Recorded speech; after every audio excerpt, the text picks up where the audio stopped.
కానీ నేను అలా చేయడం కుదరదని నిరాకరించాను. ఎందుకంటే ఈయన మిల్కి టెండర్ దక్కించుకునే యోగ్యత ఏమాత్రం లేదు. అందుకే నేను ఈయన మాట వినిపించుకోలేదు. ఈయన మిల్లుకి టెండర్ని పొందే అర్హత లేదు కాబట్టి. ఆ కారణంగానే ఈయన ఇటువంటి పన్నాగాలు పన్ని నన్ను ఇరికించాలని ప్రయత్నాలు చేస్తున్నారు. నాకు తెలుసు మహారాజు ఇలాగే చెప్తారని. అందుకని పూర్తి ఏర్పాట్లు చేసుకుని వచ్చాను నేను. అతన్ని లోపలకు తీసుకురండి.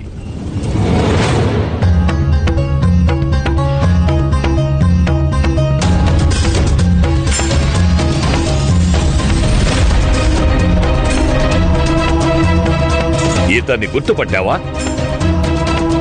జగదీష్ కుమార్.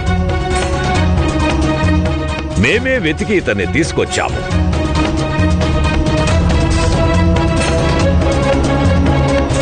జగదీష్, చెప్పు, ఆ రోజు నీ కళ్ళతో ఏం చూశావో?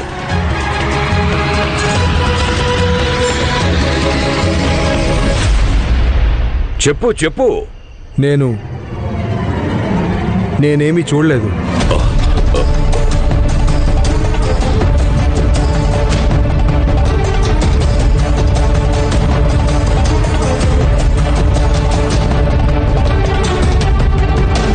ఏమీ చూడకపోతే నువ్వు రిపోర్ట్ ఎలా రాసిచ్చావు? ఇవాటికి నువ్వు రాసిన రిపోర్ట్ అలాగే ఉంది కదా. సతేశ్వర్ గారు సరిగ్గా చెప్పారు. మా గురువుగారు సదానంద్ గారు సతేశ్వర్ మహారాజ్ గారిని తన ఉత్తరాధికారిని చేశారు. కానీ మాకు ఈ విషయం అస్సలు నచ్చలేదు. మిగతా శిష్యులందరూ నన్ను రెచ్చగొట్టారు. అందుకే నేను రెచ్చిపోయి ఆ రోజు అబద్ధపు రిపోర్ట్ రాసిచ్చాను. నేను వెంటనే ఆ రిపోర్ట్ని వెనక్కి తీసుకుందాం అనుకున్నాను. కానీ మిగతా శిష్యులందరూ నన్ను బెదిరించారు. భయం కారణంగా అక్కడి నుండి పారిపోయాను. ఇప్పుడు కొన్ని రోజుల క్రితమే నన్ను బల్వాన్ గారి మనుషులు వెతికారు. నన్ను భయపెట్టి బెదిరించారు కూడా. అందుకే ఇవాళ కూడా నేను భయం కారణంగా అబద్ధం చెప్పాను. కానీ అసలు నిజం ఏంటంటే సతేశ్వర్ మహారాజ్ నిర్దోషి. ఇతను అబద్ధం చెప్తున్నాడు. సతేశ్వర్ నీకు ఏమి ఇస్తానని చెప్పాడో చెప్పు. నీలాగా అమ్ముడు పోయే వాళ్ళ గురించి నాకు చాలా బాగా తెలుసు. ఇలాంటి వాడికి అస్సలు ఏమాత్రం నిజాయితీ ఉండదు. నిన్ను నేను... బల్వాన్ గారు, మీరేం చేస్తున్నారు?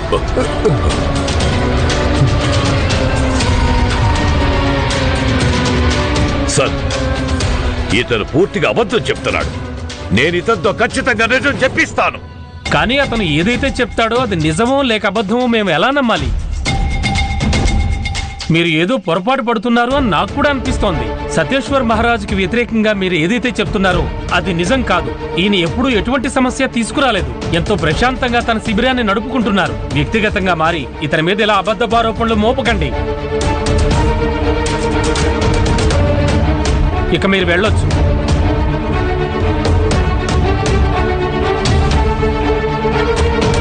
సతేశ్వర్ మహారాజా గారు, ఇబ్బంది పెట్టినందుకు నన్ను క్షమించండి. పదండి.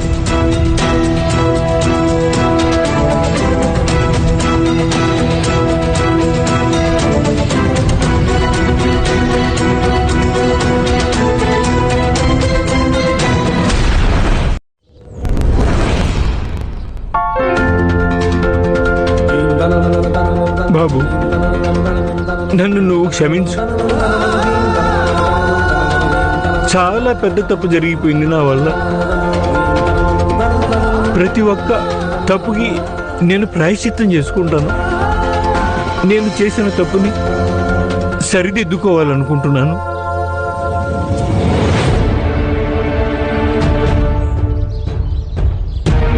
ఎవరి తను మహారాజా?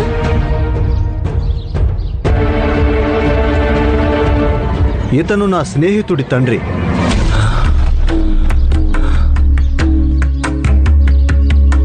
ఈయన కొడుకు మా గురువు గారి ఆశ్రమంలోనే ఉండేవాడు.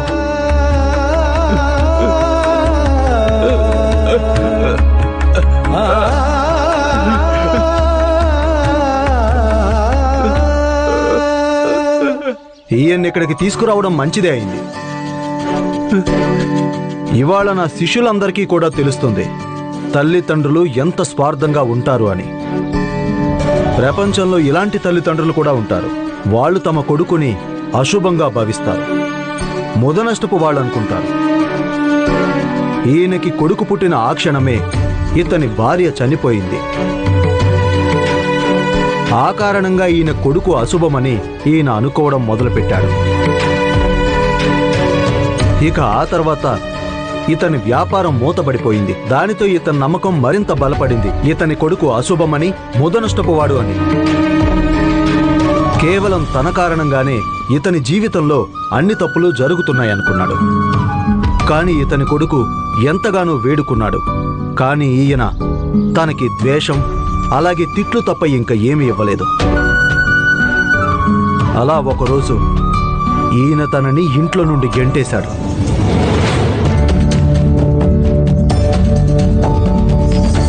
ఇతని కొడుకు చెప్తూనే ఉన్నాడు, నాన్నా నన్ను తరిమేయకండి, నన్ను ఇలా చేయకండి అని. కాని ఈయన తన మాటని అస్సలు వినిపించుకోలేదు. ఈయన ఊరు వాళ్ళ మాటలు విన్నాడు. అందరూ ఇతని కొడుకుని అశుభంగా భావించారు. ఈయన తనని ఇంట్లో నుండి గెంటేస్తే ఊరు వాళ్ళందరూ ఊరు నుండే గెంటేశారు. ఇక ఎప్పుడైతే ముసలి వయసులో ఇతనికి తోడు అవసరమైందో ఇప్పుడు ఆ కొడుకు కోసం ఇతను వెతకటం మొదలుపెట్టాడు. ఈయనకిప్పుడు అవసరం వచ్చేసరికి ప్రాయశ్చిత్తం చేసుకుంటున్నట్టు నాటకం ఆడుతున్నాడు. మీరందరూ చెప్పండి, ఏ తండ్రికైనా సరే తన కొడుకు అశుభంగా మారతాడా? లేదు మహారాజా.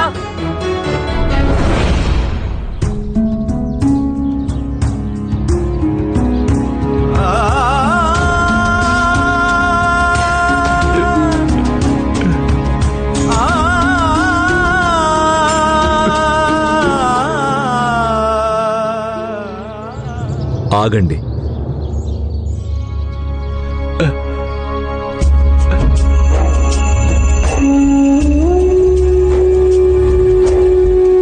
మీరు చెప్పాల్సింది చెప్పకుండా వెళ్ళకండి.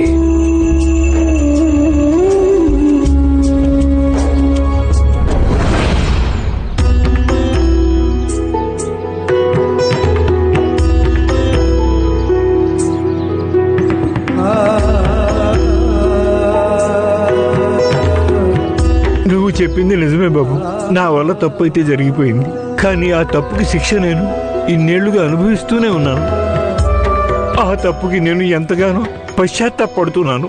అది ఎవ్వరికీ అర్థం కాదు. నేను నా కొడుకుతో సేవలు చేయించుకోవాల్సిన పని లేదు. ఈ వయసులో కూడా నాకు తన ఆసరా ఏమాత్రం అవసరం లేదు. కానీ నేను నా కొడుకుని క్షమాపణ అడగాలనుకున్నాను. ఆ తర్వాత అతను క్షమించినా క్షమించకపోయినా పర్వాలేదు. నేనైతే ఇది తప్పకుండా చెప్పగలను. నేనేదైతే చేశానో దానికి నేను చాలా సిగ్గుపడుతున్నాను. నన్ను క్షమించు బాబు, నన్ను క్షమించు.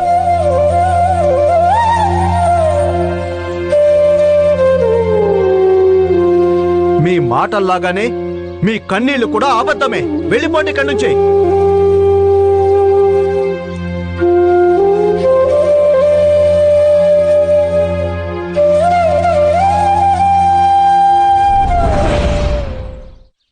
పశ్చాత్తాపం తర్వాత భగవంతుడు కూడా మనిషి చేసిన తప్పుని క్షమించేస్తాడు. సంతానం ఎందుకు క్షమించలేదు? క్షమాశీలత లేకపోతే ప్రేమ ఎలా అవుతుంది? ప్రేమ సైన్యంలో అయితే క్షమాశీలత తప్పనిసరిగా ఉండాల్సిందే. ఒకసారి ఈయన కొడుకుని ఈయన ముందుకు తీసుకురండి. కావాలంటే ఒంటరిగా కలుస్తారు, ఇంకెవ్వరూ లేకుండా. అది కేవలం మీరు మాత్రమే చేయగలరు. తర్వాత తను ఏ నిర్ణయం తీసుకున్నా దానికి ఈయన అంగీకరిస్తారు. ఆలస్యం అయిపోయింది. క్షమాపణ కోరడం వల్ల లేక క్షమించడం వల్ల ఇప్పుడు ఏది మారదు. తీసుకుని వెళ్ళండి.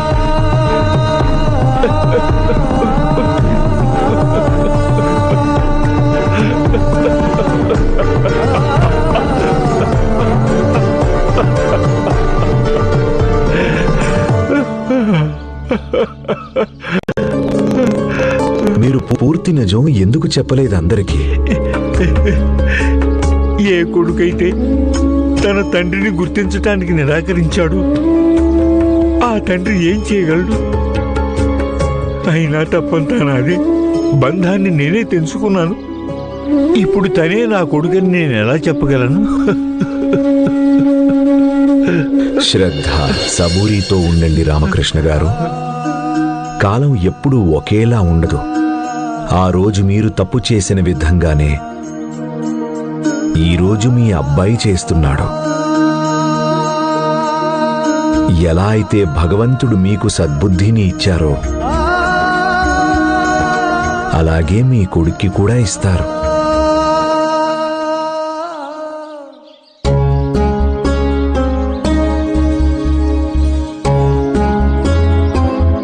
మీ అందరికి కూడా మీ అమ్మా నాన్నలు తప్పు చేశారని అనిపిస్తోందా? వారి ముసలి వయసులో వారు తమ పిల్లలతో కలిసి ఉండాలి అనుకునే తమ కోరిక మీకు తప్పుగా కనిపిస్తుందా?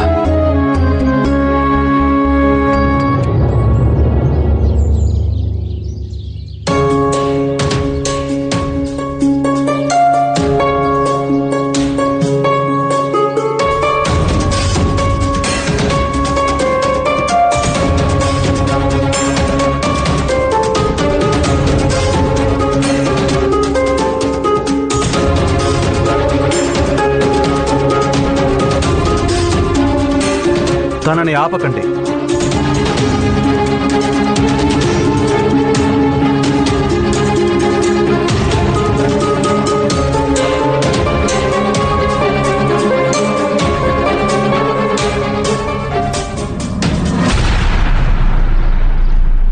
నువ్వు వెళ్ళాలి అనుకుంటే వెళ్ళొచ్చు. నిన్ను ఎవ్వరూ ఆపరు. కానీ మేము కూడా మా నియమాలను ఉల్లంఘించడం అంగీకరించలేము. ఈ ప్రేమ్ సేన ఎవరి కోసం అంటే పూర్తిగా తనని సమర్పించుకున్న వారికి మాత్రమే. దీని ద్వారా లభించేటువంటి అవకాశాలు, విజయాలు ప్రేమ సైనికులకు మాత్రమే సొంతం. ఇక్కడి నుండి నువ్వు వెళ్ళిపోతే మళ్ళీ ఎప్పటిలాగా పేదవాడిలాగానే బ్రతకాలి. సమయానికి అమ్మా నాన్నలకి వైద్యం జరగకపోతే వాళ్ళు కూడా అలాగే కొంతకాలానికే భగవంతుడికి ప్రీతిపాత్రులవుతారు. ఆ తర్వాత నువ్వు ఒంటరివాడిగా ఉండిపోతావు. మనసులో బాధ ఉంటుంది, మీ అమ్మా నాన్నల కోసం ఏమీ చేయలేకపోయాను అని. ఎందుకు చేయలేకపోయావంటే నువ్వు చాలా బలహీనుడివి కాబట్టి.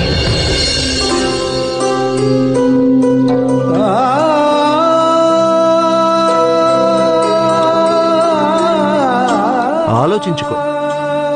ఈ నిర్ణయాన్ని నీకే వదిలేస్తున్నా.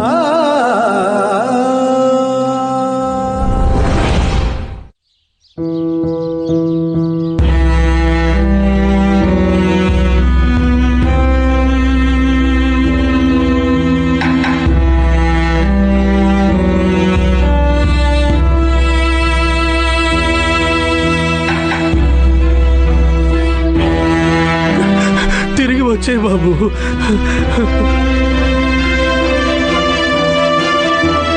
ఒక విషయం గుర్తుపెట్టుకోండి, మీ కుటుంబం ఎప్పుడూ కూడా మీకోసం ఎదురు చూస్తూనే వచ్చింది. మీ ఇంటి తలుపులు మీకోసం ఎప్పుడూ తెరిచే ఉంటాయి. ఎప్పుడు మీరు తప్పు చేస్తున్నారని మీకు అనిపించినా తిరిగి రావచ్చు.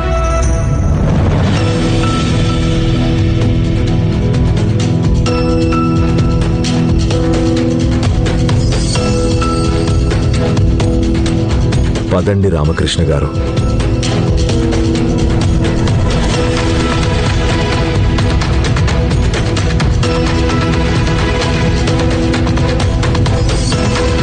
నాన్న, మీరు కూడా రండి మాతో పాటు. రండి నాన్న. పదబాబు. ప్రస్తుతం మీ నాన్న ఎటువంటి చోట ఉన్నారంటే ఇక్కడ ఒక తండ్రి తన సంతానాన్ని గుర్తించడం లేదు, అలాగే సంతానం తన తండ్రిని.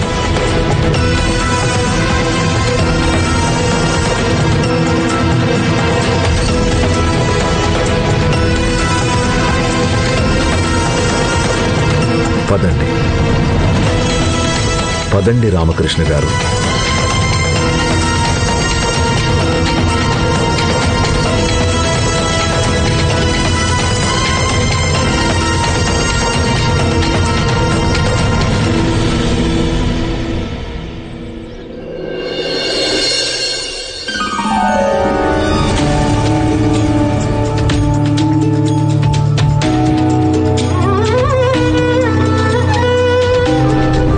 నువ్వు చెప్పింది నిజమే.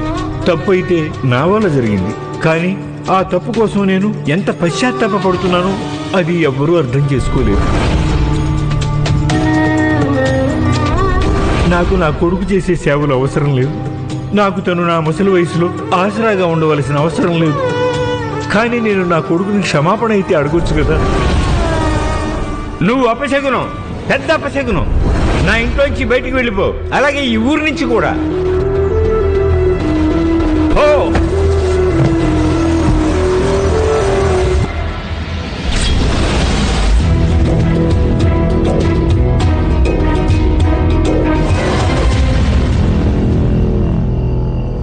మహారాజా, టెండర్ కమిషనర్ సార్ వాళ్ళ స్నేహితుడికే వచ్చింది. కానీ ఏంటి? కానీ ఈ విషయం గురించి ఈ పాటికే కులకర్ణి ఇంకా బలవానికి తెలిసిపోయి ఉంటుంది.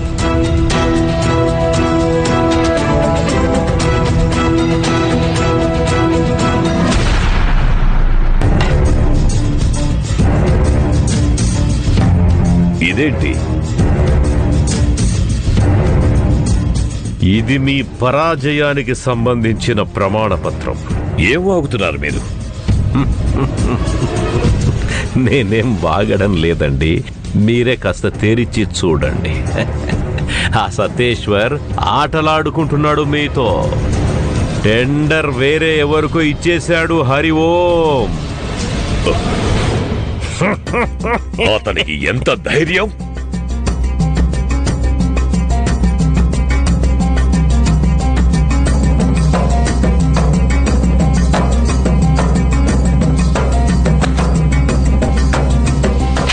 ఈ నిర్జీవమైన కాగితాల్ని నేలకి కొట్టడం వల్ల ఏం జరుగుతుంది బల్వాన్ గారు? కొట్టాలనుకుంటే వెళ్ళి వాళ్ళని కొట్టండి. ఎవరైతే వెన్నుపోటు పొడిచి మిమ్మల్ని దొంగ దెబ్బ తీశారో. సర్కార్! అతను మరిచిపోతున్నాడు మనం అతన్ని నాశనం చేయగలము అని. ఇక సతేశ్వర్ జైలుకు వెళ్లకుండా తనని ఎవ్వరూ కాపాడలేరు. ఇప్పుడు జైలులోనే నిర్మిస్తాడు అతను తన ప్రేమ నగరాన్ని. చాలా గందరగోళం జరిగిపోయింది. బలవాన్ గారు మన మీద చాలా కోపంగా ఉన్నారు. ఇక మీదట మనకి ఆయన సమస్యలను సృష్టిస్తారు. బల్వాన్ ఎప్పుడైనా ఏదైనా చెయ్యాలి అనుకుంటే ఆ పనిని వెంటనే చేస్తాడు. సతేశ్వర్ మహారాజా ఇంత రాత్రి వేళ మిమ్మల్ని ఇబ్బంది పెట్టాలని అనుకోలేదు. కానీ బల్వాన్ గారు మీ మీద ఒక నేరాన్ని మోపారు. మీరే మీ గురువు గారిని స్వయంగా హత్య చేశారు అని.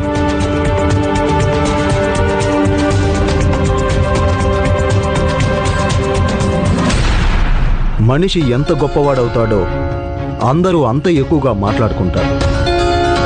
కానీ చట్టం ఎప్పటి నుండి ఆధారాలు లేని మాటల గురించి పట్టించుకోవడం మొదలుపెట్టింది. చట్టం ఆధారాలను చూస్తుంది, ఆధారాలు లేని మాటలను నమ్మదు. తెచ్చాము సతేశ్వర్ మహారాజ్ గారు. మాతో పాటు మేము ఆధారాన్ని కూడా తీసుకునే వచ్చాము. కొన్ని పత్రాలు ఇచ్చారు బల్వాన్ గారు. అందులో ఇది నిరూపణ అవుతోంది. జగదీష్ కుమార్ అనే వ్యక్తి తమ గురువు గారిని మీరు హత్య చేయడం కళ్ళారా చూశారని ఉంది. అది ఎలా అంటే మీరు కొండపై నుంచి తోసినట్టుగా. మీకు వ్యతిరేకంగా ఆయన కంప్లైంట్ రాసిచ్చారు. కానీ రిపోర్ట్ రాసిచ్చిన తర్వాత అతను ఎక్కడికో మాయమైపోయాడు. సతేశ్వర్, ఎంత ధైర్యం నీకు!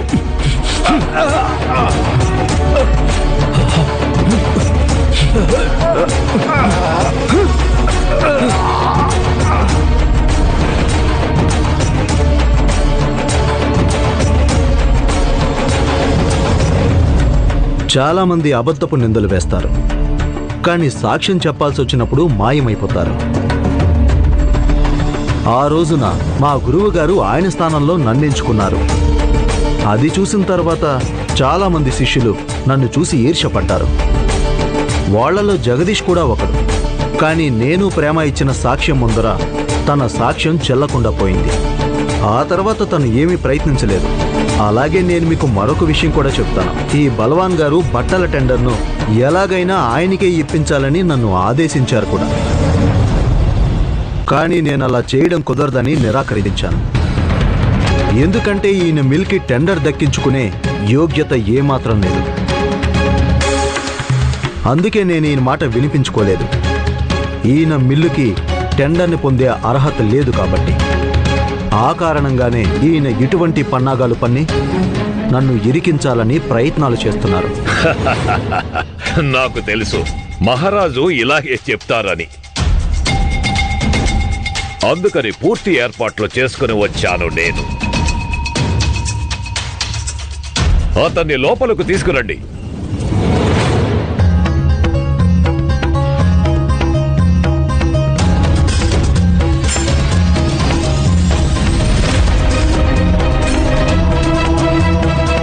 ఇతన్ని గుర్తుపట్టావా? జగదీష్ కుమార్. మేమే వెతికి ఇతన్ని తీసుకొచ్చాము.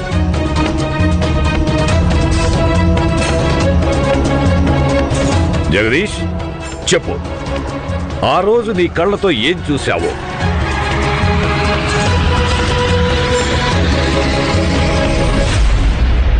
చెప్పు చెప్పు.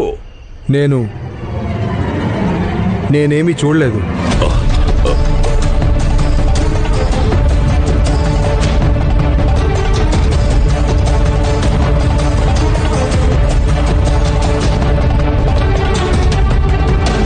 ఏమీ చూడకపోతే నువ్వు రిపోర్ట్ ఎలా రాసిచ్చావు? ఇవాటికి నువ్వు రాసిన రిపోర్ట్ అలాగే ఉంది కదా. సతేశ్వర్ గారు సరిగ్గా చెప్పారు. మా గురువుగారు సదానంద్ గారు సతేశ్వర్ మహారాజ్ గారిని తన ఉత్తరాధికారిని చేశారు. కానీ మాకు ఈ విషయం అస్సలు నచ్చలేదు. మిగతా శిష్యులందరూ నన్ను రెచ్చగొట్టారు. అందుకే నేను రెచ్చిపోయి ఆ రోజు అబద్ధపు రిపోర్ట్ రాసిచ్చాను. నేను వెంటనే ఆ రిపోర్ట్ని వెనక్కి తీసుకుందాం అనుకున్నాను. కానీ మిగతా శిష్యులందరూ నన్ను బెదిరించారు. భయం కారణంగా అక్కడి నుండి పారిపోయాను. ఇప్పుడు కొన్ని రోజుల క్రితమే నన్ను బల్వాన్ గారి మనుషులు వెతికారు.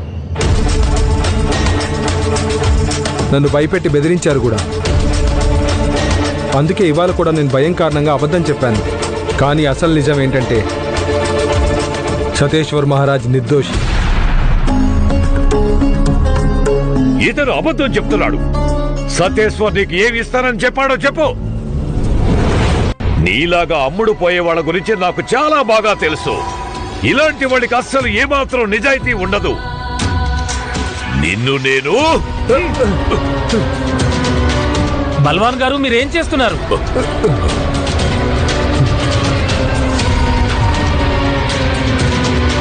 సార్, ఇతను పూర్తిగా అబద్ధం చెప్తున్నాడు. నేను ఇతనితో ఖచ్చితంగా నిజం చెప్పిస్తాను. కానీ అతను ఏదైతే చెప్తాడో అది నిజమో లేక అబద్ధమో మేము ఎలా నమ్మాలి? మీరు ఏదో పొరపాటు పడుతున్నారు అని నాకు కూడా అనిపిస్తోంది. సతేశ్వర్ మహారాజుకి వ్యతిరేకంగా మీరు ఏదైతే చెప్తున్నారో అది నిజం కాదు. ఈయన ఎప్పుడూ ఎటువంటి సమస్య తీసుకురాలేదు. ఎంతో ప్రశాంతంగా తన శిబిరాన్ని నడుపుకుంటున్నారు. వ్యక్తిగతంగా మారి ఇతని మీద ఇలా అబద్ధపు ఆరోపణలు మోపకండి.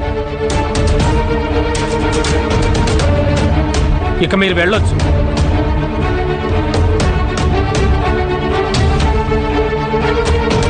సతేశ్వర్ మహారాజా గారు, ఇబ్బంది పెట్టినందుకు నన్ను క్షమించండి. పదండి.